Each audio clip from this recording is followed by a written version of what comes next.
Welcome back students. बेटा एक topic है डीएनए रेप्लिकेशन क्लास 12 चैप्टर 6 का।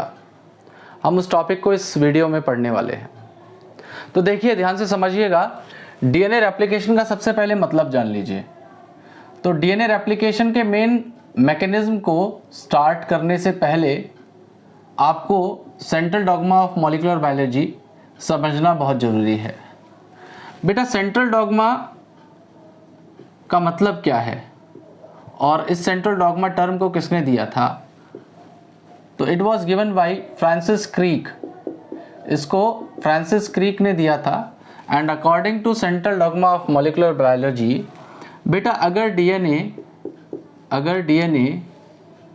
डीएनए वापस फॉर्म करता है, मतलब डीएनए से अगर डीएनए बनता है तो उस प्रोसेस को हम लोग रेप्लिकेशन कहते हैं। अगर डीएनए से डीएनए बनता है तो उस प्रोसेस को रेप्लिकेशन कहते हैं। और अगर डीएनए आरएनए बनाता है तो उस प्रोसेस को हम लोग क्या कहेंगे? ट्रांसक्रिप्शन। तो डीएनए से डीएनए बनना हो गया रेप्लिकेशन, और डीएनए से आरएनए बनने हो गया आपका ट्रांसक्रिप्शन। और अगर आरएनए आगे चल के प्रोटीन सिंथेसिस करता है तो बेटा इस प्रोसेस को कहा जाता है translation. That process is known as translation.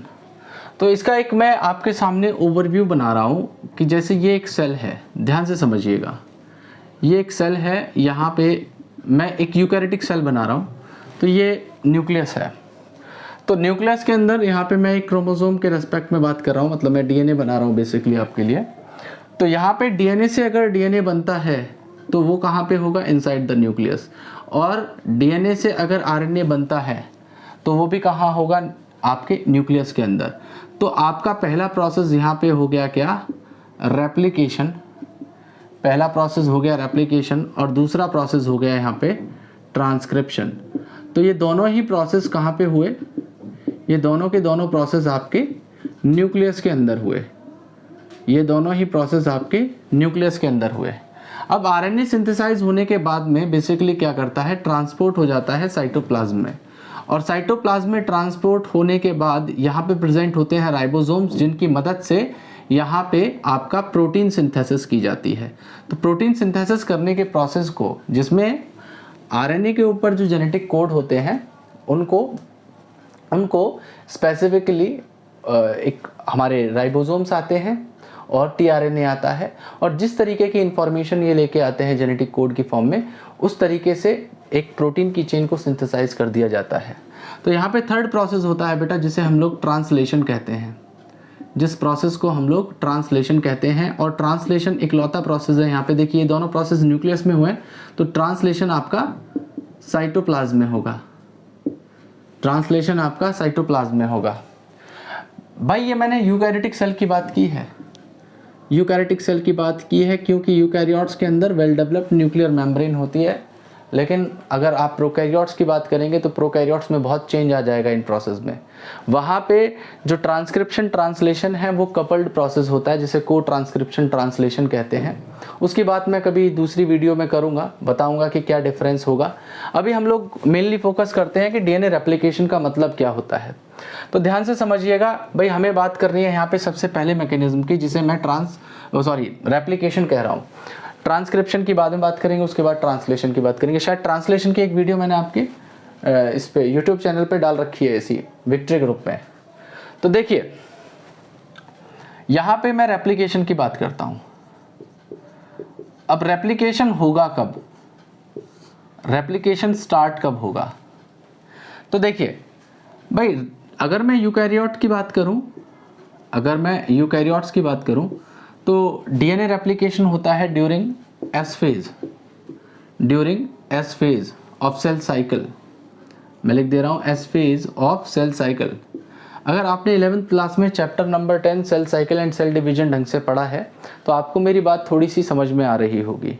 मतलब यहाँ पे क्या होता है, cell cycle and cell division में बेसिकली क्या होता है, जैसे यहाँ पे एक सेल है आपके सामने।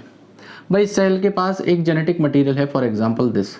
अब ये सेल चाहती है कि भाई मैं दो नई सेल्स को बनाऊं, मतलब ये डिवाइड करके दो नई सेल्स को प्रोड्यूस करना चाहती है, लेकिन उसके पास जेनेटिक मटेरियल तो एक ही कॉपी में है। तो ये आधा आधा तो दे नहीं सकती। तो ये बेसिकली क्या करेगी, ये यहाँ पे रेप्लिकेट करेगी, और रेप्लिकेट करने के बाद में जब ये 2 सेल तैयार होती हैं तो एक कॉपी को एक सेल के अंदर भेज दिया जाएगा और दूसरी को दूसरी सेल्स में भेज दिया जाएगा। तो यहाँ पे सेल डिवीजन के अंदर आपका डीएनए रेप्लिकेशन किया जाता है during the S phase of cell cycle. अब एस फेज किसका पार्ट है, तो आपने एक प्रिपरेटरी फेज का नाम सुना होगा जिसे हम लोग इंटरफेज कहते हैं। इंटरफेज में 3 फेजेस होते हैं, G1, S और G2 फेज। तो इसमें जो S फेज होता है सिंथेटिक फेज, उसमें ही डीएनए रेप्लिकेशन को बेसिकली परफॉर्म किया जाएगा। अब हम लोग आगे की बात करते हैं बेटा। प्रोकैरियोट्स के अंदर, अगर ये नीट में पूछा गया है क्वेश्चन, प्रोकैरियोट्स वाला तो अभी रिसेंट में ही पूछा गया है, 2017 या 18 या 19 में पूछा गया नीट में कि भाई प्रोकैरियोट के अंदर रेप्लिकेशन कब होता है। तो आपको हमेशा ध्यान रखना है, देखिए प्रोकैरियोट में वेल मार्क्ड जो है ना, ये फेजेस नहीं होते, वेल मार्क्ड फेजेस नहीं होते, ठीक है। तो वहाँ पे जस्ट सेल डिवाइड करने से पहले, तो मतलब आपको क्या याद रखना पड़ेगा, बिफोर द फिशन और बिफोर द डिवीजन, या मैं यहाँ पे लिख दे रहा हूँ प्रायर टू फिशन। तो बेसिकली प्रोकैरियोटिक सेल में फिशन से पहले आपका डीएनए रेप्लिकेशन होता है प्रोकैरियोटिक सेल में।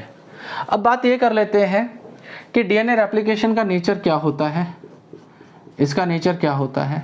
तो डीएनए रेप्लिकेशन का नेचर होता है बेटा semi conservative, semi conservative in nature. और इस सेमी कंजर्वेटिव नेचर को प्रूव करने के लिए एक एक्सपेरिमेंट परफॉर्म किया गया था, जिसके ऊपर भी मैंने एक वीडियो बना रखी है, अगर नहीं बनाई होगी तो मैं बना दूंगा। उस एक्सपेरिमेंट का नाम था जिससे ये प्रूव किया गया था कि डीएनए रेप्लिकेशन सेमी कंजर्वेटिव होता है। That experiment was Meselson and stall experiment. उसको मेसेल्सन एंड स्टाल एक्सपेरिमेंट कहा जाता है। तो इन्होंने क्या बताया था, इन्होंने इस एक्सपेरिमेंट से ये बताया था कि जब भी डीएनए रेप्लिकेशन होगा, मतलब क्या है, आपके सामने सपोज करो मैं ये एक डीएनए डबल हेलिक्स आपके सामने बना रहा हूँ, पोलैरिटी इस तरीके से लिख दे रहा हूँ, पोलैरिटी को इस तरीके से लिख दे रहा हूँ। तो यहाँ पे क्या होता है, बेसिकली जो ये स्ट्रैंड है, ये दोनों एक दूसरे से अनवाइंड हो जाते हैं, इस तरीके से अनवाइंड होते हैं। अनवाइंड होने पे ये वाला जो आपका जो डार्क कलर से लाइन से बनाया हुआ है, ये पुराना स्ट्रैंड है, देखिए डार्क लाइन से बने हुए हैं।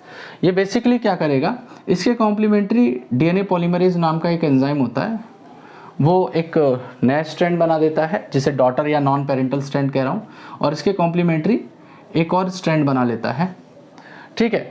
तो इसमें क्या होगा, एक पेरेंटल, मतलब जो ब्लैक लाइन से मैं बोल रहा हूँ वो क्या है, पेरेंटल, और जो डॉटेड लाइन से मैंने बनाया है वो क्या है, नॉन पेरेंटल या डॉटर। तो यहाँ पे जब रेप्लिकेशन कंप्लीट होगा तो एक तो पेरेंटल और एक डॉटर स्ट्रैंड एक साथ हेलिक्स बनाएगा, एक पेरेंटल स्ट्रैंड और एक डॉटर स्ट्रैंड एक साथ हेलिक्स बनाएगा, और हेलिक्स बना के इस तरीके से आपके, जब शुरुआत में देखिए एक डीएनए था और जब रेप्लिकेशन कंप्लीट हुआ तो कितने, 2 आपके हेलिक्सेस हो गए डबल स्ट्रैंडेड डीएनए के। तो ये बेसिकली एक पुराना आ गया, देखिए half of the parental strand is conserve, half of the parental strand is conserve, आधा पुराना आया आधा नया आया। इसी चीज को क्या कहते हैं बेटा हम लोग, semi conservative nature of replication कहते हैं। मतलब इसमें आधा पुराना स्ट्रैंड आता है, पेरेंटल आता है, आधा नॉन पेरेंटल स्ट्रैंड आता है। देखिए ये एक्सपेरिमेंट बहुत बड़ा और कॉम्प्लेक्स एक्सपेरिमेंट है, मेसेल्सन एंड स्टाल एक्सपेरिमेंट, इसको अलग से एक्सप्लेन किया जाएगा, लेकिन बेसिक एक आइडिया दे दिया कि सेमी कंजर्वेटिव का मतलब क्या होता है। इसके अलावा 2 मॉडल और होते हैं बेटा, जिसे हम लोग कंजर्वेटिव और डिस्पर्सिव मॉडल के नाम से पढ़ते हैं, अभी हम उसकी बात नहीं करेंगे। अब देखिए रेप्लिकेशन जिस जगह से स्टार्ट होता है, ध्यान दीजिएगा मैं क्या कह रहा हूँ, रेप्लिकेशन जिस जगह से डीएनए में स्टार्ट होता है, मतलब इसका जो स्टार्टिंग पॉइंट है, स्टार्टिंग पॉइंट है जहाँ से डीएनए रेप्लिकेशन स्टार्ट होगा, उस जगह को कहा जाता है ऑरिजिन ऑफ रेप्लिकेशन, उसको कहा जाता है ऑरिजिन ऑफ रेप्लिकेशन, या इसी चीज़ को हम लोग ओराई कहते हैं।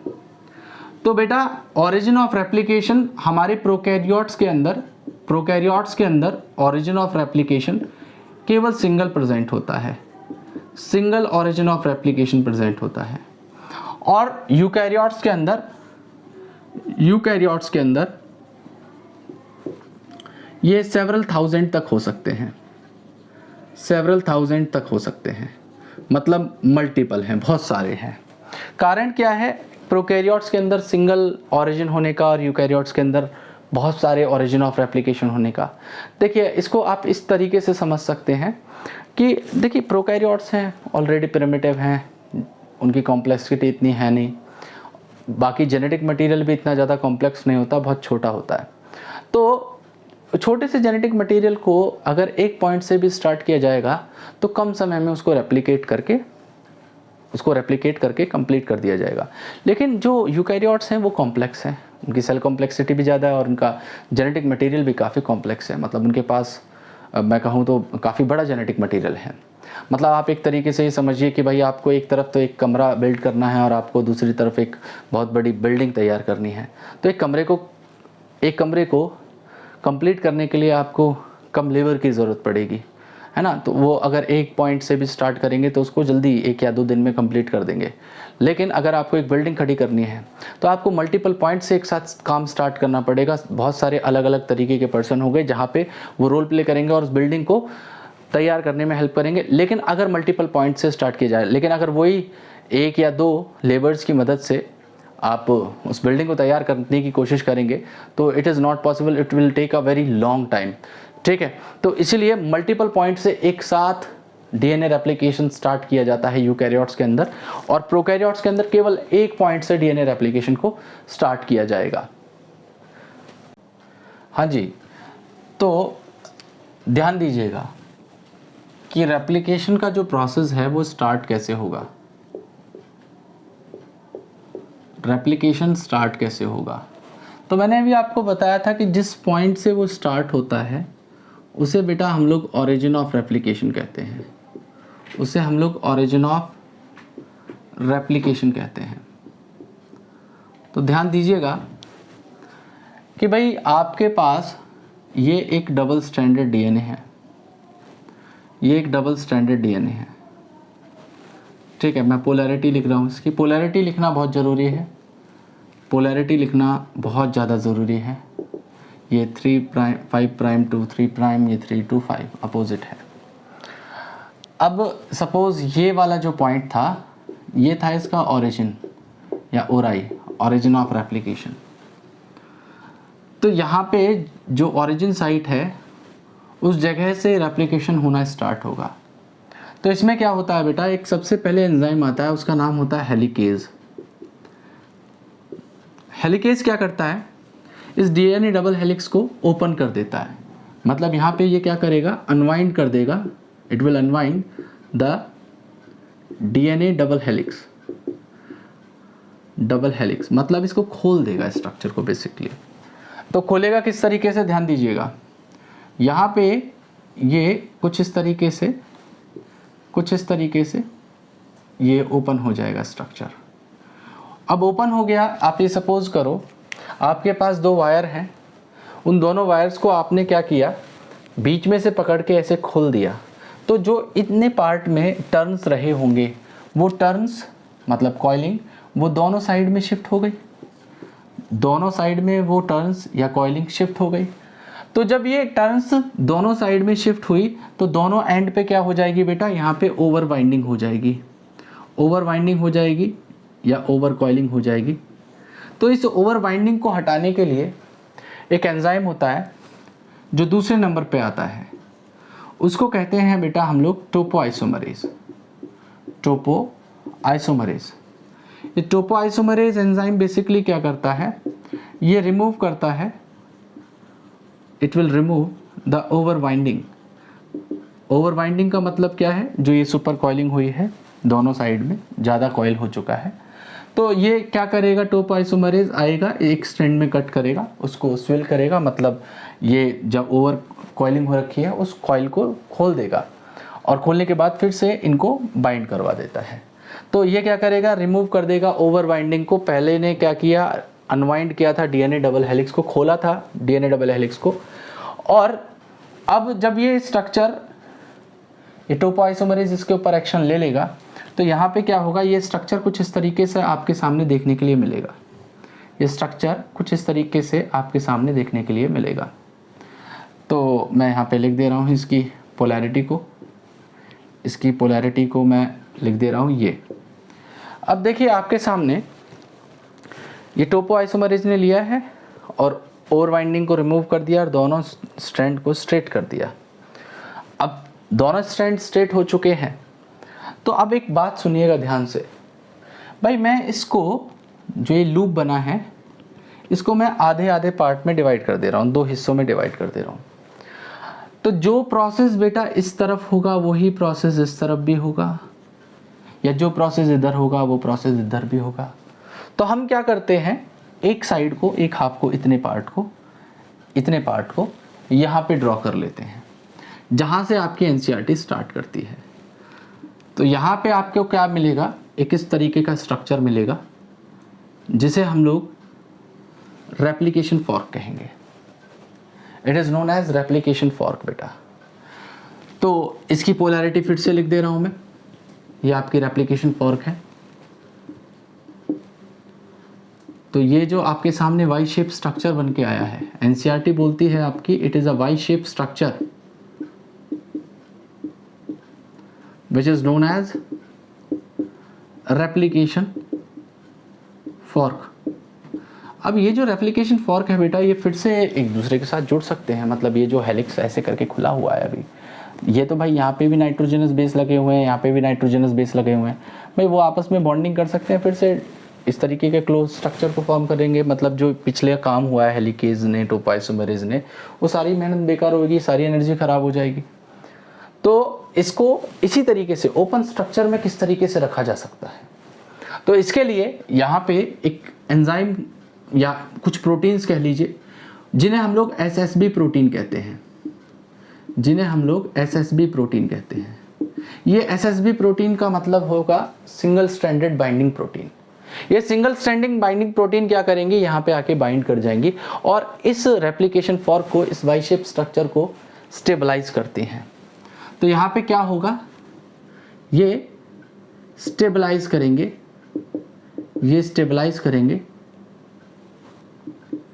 The replication fork.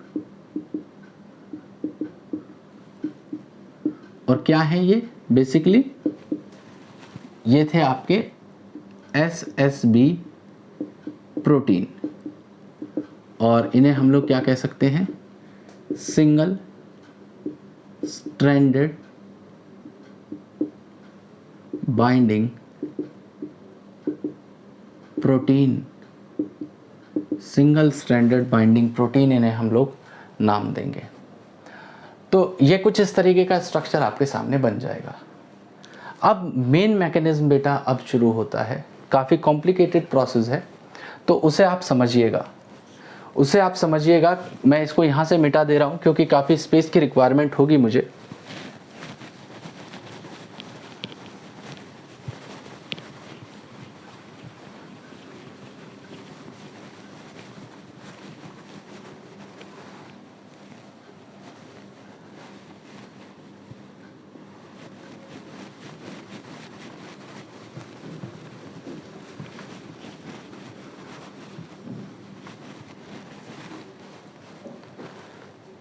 नाम याद रखिएगा कि कौन कौन सी प्रोटीन आई थी, याद रखिएगा।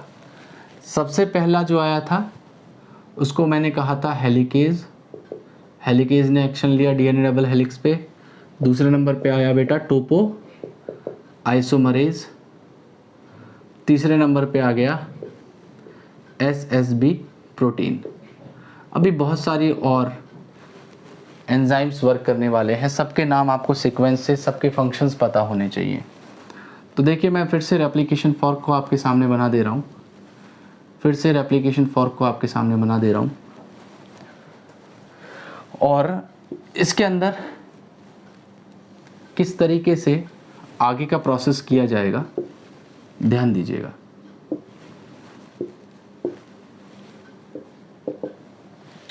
तो देखिए यहाँ पे क्या होता है बेटा, 3 तक तो एसएसबी प्रोटीन थी जिन्होंने इसको रेप्लिकेशन फॉर्क को स्टेबलाइज किया था, है ना। चौथे नंबर पे आपका एक एंजाइम आता है जिसे हम लोग प्राइमेज कहते हैं। प्राइमेज बेसिकली क्या करता है, ये सिंथेसाइज करेगा एक प्राइमर को। प्राइमर क्या है बेटा? प्राइमर एक छोटा सा आरएनए का स्ट्रैंड है, या उसे आरएनए का टुकड़ा बोल सकते हैं। बहुत छोटा सा स्ट्रैंड होता है, मतलब इसे आप ओलिगोन्यूक्लियोटाइड भी कह सकते हो। ओलिगोन्यूक्लियोटाइड का मतलब there are few units of nucleotide which are binded together.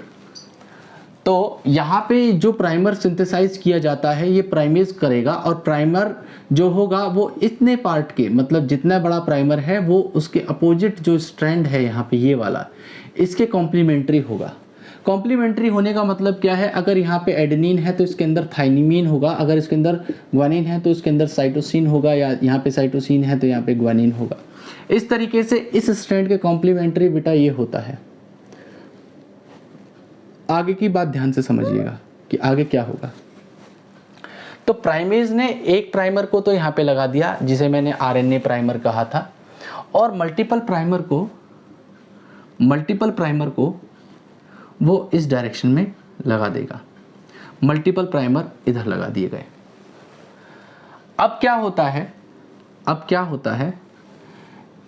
चौथे नंबर पे प्राइमेज हो गया, 5वें नंबर पे आपका डीएनए पॉलीमरेज आएगा। अब बेसिकली प्राइमर की रिक्वायरमेंट क्या थी, मतलब प्राइमर को लगाया क्यों गया? तो बेटा ध्यान दीजिएगा, देखिए डीएनए पॉलीमरेज इस तरीके से यहाँ पे बाइंड करेगा, ठीक है, यहाँ पे इस तरीके से बाइंड करेगा। ओके, अब डीएनए पॉलीमरेज को ये जो आपका आरएनए प्राइमर था ये क्या करता है, एक तरीके से सपोर्ट प्रोवाइड करता है ताकि वो इस पे बाइंड कर पाए। एक सिंगल स्ट्रैंड पे बाइंड करके, अगर ये आरएनए प्राइमर फॉर एग्जांपल यहाँ पे ना होता तो वो डीएनए पॉलीमरेज को इसके कॉम्प्लीमेंट्री यहाँ पे न्यूक्लियोटाइड को इंट्रोड्यूस करने में काफ़ी मुश्किल होती, नए स्ट्रैंड को बनाने में काफ़ी दिक्कत आती। तो इसने क्या किया, यहाँ पे आरएनए प्राइमर को लगा दिया जिससे इसको सपोर्ट मिलेगी, मतलब the primer will act as a template. और देखिए ये 3 प्राइम एंड है, तो इस आरएनए के पोलैरिटी लिख देते हैं, ये 5 प्राइम हो गया। अब यहाँ पे डीएनए पॉलीमरेज क्या करेगा बेटा? डीएनए पॉलीमरेज बेसिकली आगे बढ़ता चला जाएगा 5-3 डायरेक्शन में, मतलब इस डायरेक्शन में। और ध्यान दीजिएगा रेप्लिकेशन जब भी होता है बेटा 5 प्राइम टू 3 प्राइम डायरेक्शन में होगा, वो इस डायरेक्शन में बढ़ता हुआ चला आएगा और इनके कॉम्प्लीमेंट्री यहाँ पे न्यूक्लियोटाइड को इंट्रोड्यूस करता चला जाएगा। जैसे फॉर एग्जांपल टी है, यहाँ पे ए इंट्रोड्यूस कर देगा, जी है यहाँ पे सी इंट्रोड्यूस कर देगा। इस तरीके से एक कंटिन्यूस लॉन्ग चेन बनती चली जाएगी और उसकी डायरेक्शन क्या होगी बेटा 5 प्राइम टू 3 प्राइम। ये 5 प्राइम टू 3 प्राइम डायरेक्शन में एक नए स्ट्रैंड को तैयार कर देगा। कौन? DNA polymerase. अभी मैं डीएनए पॉलीमरेज के टाइप्स की बात करूंगा। इसमें से जो डीएनए पॉलीमरेज 3 है बेटा, डीएनए पॉलीमरेज के 3 टाइप होते हैं बेटा, फर्स्ट, सेकंड एंड थर्ड। तो इसमें से जो थर्ड है ये मेन पॉलीमराइजिंग एंजाइम होता है। ये मेन पॉलीमराइजिंग एंजाइम होता है। मेन पॉलीमराइजिंग एंजाइम का मतलब क्या है? ये लगभग 2000 न्यूक्लियोटाइड पर मिनट इंट्रोड्यूस कर सकता है। काफ़ी अच्छी खासी स्पीड है इस डीएनए पॉलीमरेज 3 की। और इसी तरीके से ये डीएनए पॉलीमरेज, ये तो क्या लगाया है आपका आरएनए प्राइमर, इसे मैं थोड़ा सा डार्क कर दे रहा हूँ। ये क्या है? RNA primer. ये क्या लगा है बेटा? DNA polymerase. अब डीएनए पॉलीमरेज में भी कौन सा है ये? मेन तो डीएनए पॉलीमरेज 3 होता है। अभी टाइप्स की बात कर लूँगा, बताऊँगा आपको क्या क्या इनके फंक्शन होंगे। ये भी आपका डीएनए पॉलीमरेज है, ये भी आपका डीएनए पॉलीमरेज है, ठीक है। अब ये इस तरफ बढ़ता चला जाएगा। देखिए पोलैरिटी है, ये 5 प्राइम है तो यहाँ पे 3 प्राइम होगा, तो 5 प्राइम यहाँ पे आ गया। तो डीएनए पॉलीमरेज बढ़ेगा हमेशा कौन सी डायरेक्शन में? आप ध्यान रखेंगे 5 प्राइम टू 3 प्राइम डायरेक्शन में। तो यहाँ पे जो इनके बीच में गैप्स हैं, जो ये सारे के सारे क्या लगे हुए हैं, ये भी तो आरएनए प्राइमर ही लगा हुआ है बेटा। ये भी तो आरएनए प्राइमर ही लगा हुआ है। तो यहाँ पे वो इनके बीच में इस तरीके से ये बढ़ता हुआ चला जाएगा। अब प्राइमर्स के बीच में जो गैप था वहाँ पे इन्होंने न्यूक्लियोटाइड के सीक्वेंस को इंट्रोड्यूस किया, जिसे हम लोग कहते हैं ओकाज़ाकी फ्रेगमेंट, जिन्हें हम लोग नाम देते हैं बेटा ओकाज़ाकी फ्रेगमेंट। ओकाज़ाकी फ्रेगमेंट की जो लेंथ होती है वो लगभग 1000 to 2000 न्यूक्लियोटाइड की होती है बेटा, 1000 to 2000 न्यूक्लियोटाइड की होती है। तो आप ध्यान दीजिएगा भाई, ये वाला स्ट्रैंड जो था, जो ऊपर वाला स्ट्रैंड है, ये कंटिन्यूसली बना है, लगातार बना है। तो जो स्ट्रैंड कंटिन्यूसली बनता है उसे हम लोग लीडिंग स्ट्रैंड कहते हैं, या कॉन्टिन्यूअस स्ट्रैंड कहेंगे। और जो देखिए यहाँ बीच बीच में प्राइमर है, इतना बना फिर रुक गया, फिर यहाँ से बना फिर रुक गया, फिर बना फिर रुक गया, तो ये लगातार नहीं बना है। तो जो चीज़ रुक रुक के बनी उसे हम लोग क्या कहेंगे, आपका लैगिंग स्ट्रैंड, क्या कहेंगे, लैगिंग स्ट्रैंड और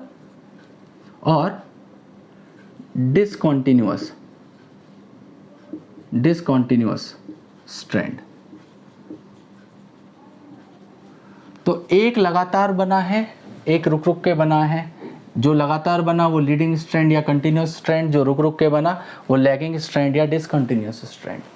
तो जो डीएनए रेप्लिकेशन होता है बेटा वो सेमी डिसकंटिन्यूअस प्रोसेस होता है।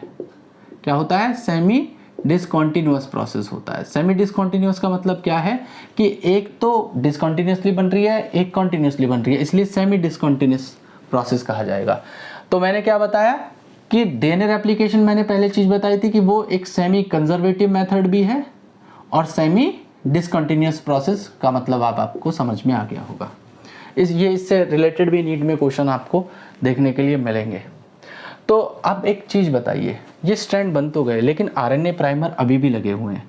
देखिए ये आरएनए प्राइमर, ये आरएनए प्राइमर, ये आरएनए प्राइमर, ये आरएनए प्राइमर अभी भी लगा हुआ है। अब इन आरएनए प्राइमर्स जो यहाँ पे लगे हुए हैं इनको यहाँ से हटाना ज़रूरी है। क्यों भाई, इतना फ्रेगमेंट ये डीएनए का है और बीच बीच में आरएनए, देखो यहाँ पे भी आरएनए प्राइमर लगा हुआ है। तो इन आरएनए प्राइमर्स को रिमूव करने का काम करता है डीएनए पॉलीमरेज 1। तो आप ध्यान दीजिएगा, अब मैं इनके बारे में बता देता हूँ थोड़ा थोड़ा डीएनए पॉलीमरेजेस के बारे में, ठीक है, कि डीएनए पॉलीमरेज के टाइप क्या क्या है।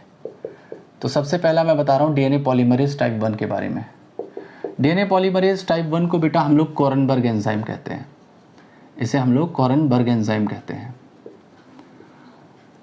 ये जो प्रोसेस, ये जो डीएनए पॉलीमरेज 1 है, ये बेटा आपका 5:3 डायरेक्शन में पॉलीमराइजेशन कर सकता है। पॉलीमराइजेशन का मतलब तो आपको समझ में आ गया होगा, न्यूक्लियोटाइड्स को इंट्रोड्यूस करा के एक नई चेन सिंथेसाइज कर सकता है।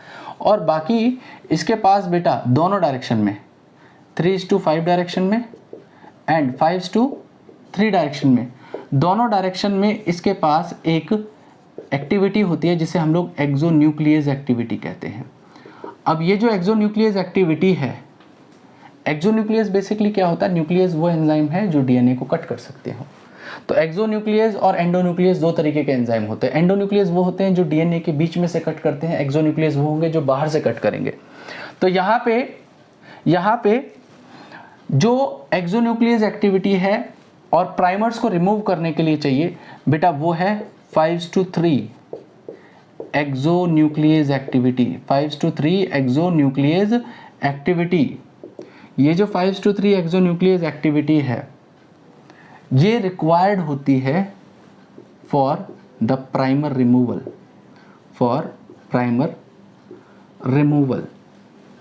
ठीक है। ये तो बात रही किसके लिए, तो ये क्या करेगा डीएनए पॉलीमरेज 1, ये प्राइमर्स को रिमूव कर देगा और जो बचेगा गैप उसको वहाँ पे एक नई चेन को सिंथेसाइज कर देगा। अकॉर्डिंगली इसके जो सीक्वेंसेस होंगे डीएनए के, उसके हिसाब से यहाँ पे नाइट्रोजनस बेसिस को उसके कॉम्प्लीमेंट्री इंट्रोड्यूस कर दिया जाएगा। अब दूसरे नंबर पे एक एंजाइम होता है बेटा जिसे हम लोग कहते हैं DNA polymerase type 2। DNA polymerase type 2, ये जो डीएनए पॉलीमरेज टाइप सेकंड है बेटा, ये एक सपोर्टिंग रोल में रहता है, मतलब इसकी जो स्पीड है न्यूक्लियोटाइड को इंट्रोड्यूस करने की वो बहुत कम है, और ये भी 5 प्राइम टू 3 प्राइम डायरेक्शन में पॉलीमराइजेशन करने में कैपेबल है।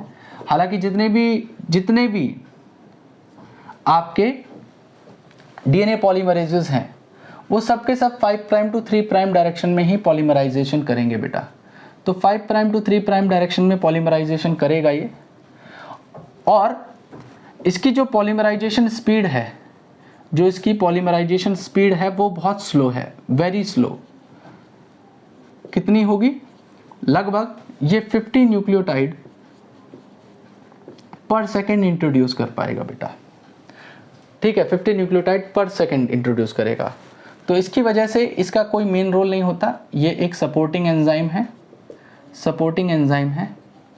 और इसके पास भी बेटा एक्सोन्यूक्लियस एक्टिविटी होती है, लेकिन वो एक्सोन्यूक्लियस एक्टिविटी नहीं है जो कि प्राइमर्स को रिमूव करने के लिए होनी चाहिए, वो 5 prime to 3 prime exonuclease activity है।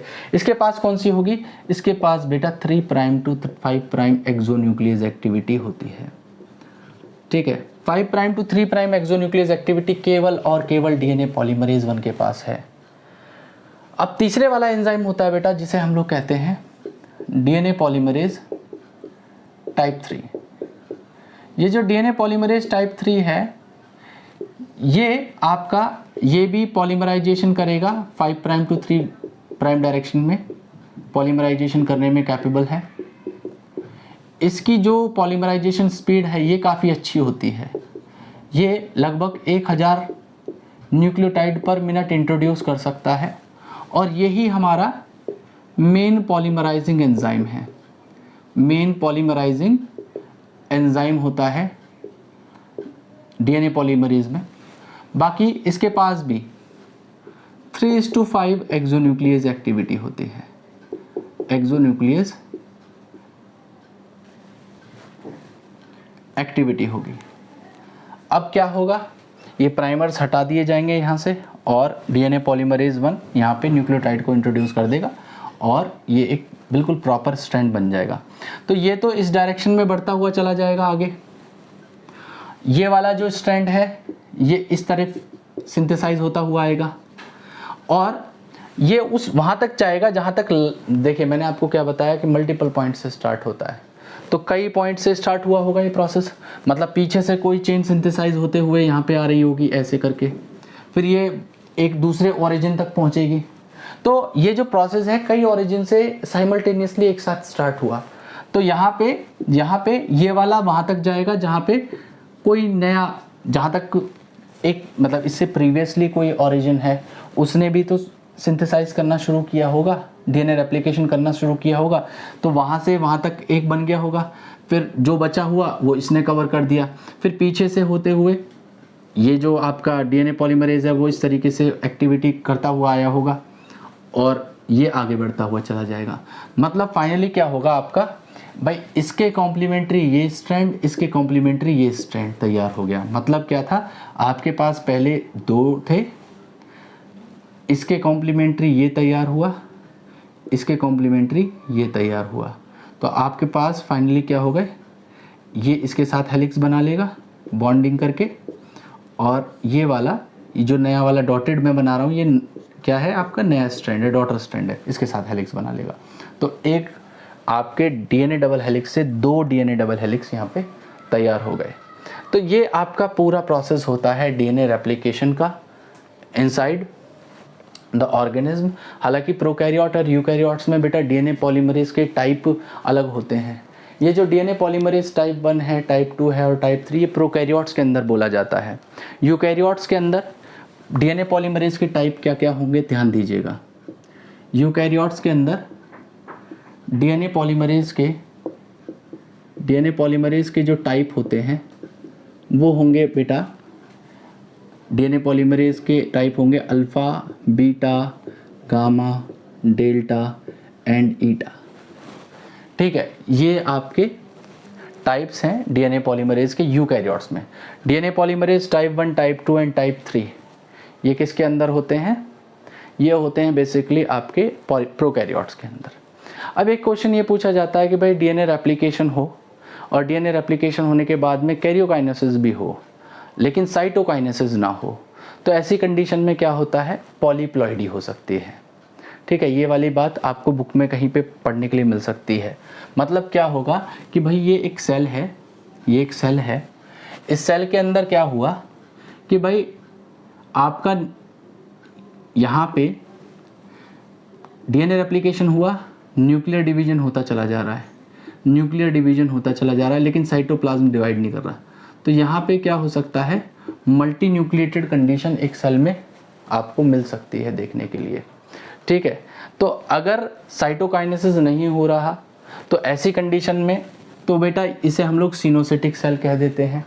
लेकिन अगर ऐसा हो कि भाई न्यूक्लियर डिवीजन भी ना हो तो वहाँ पे क्या होगा, क्रोमोसोम्स की कॉपी इकट्ठी होती चली जाएंगी और उस कंडीशन को हम लोग क्या कहेंगे, पॉलीप्लॉइडी कहेंगे। ये दो कंडीशन होती हैं। पॉलीप्लॉइडी का मतलब क्या होगा, उस क्रोमोसोम के बहुत सारी कॉपीज़ तैयार हो जाएंगी। So that's all. बाकी मिलते हैं अगली वीडियो में नए टॉपिक के साथ। Thank you.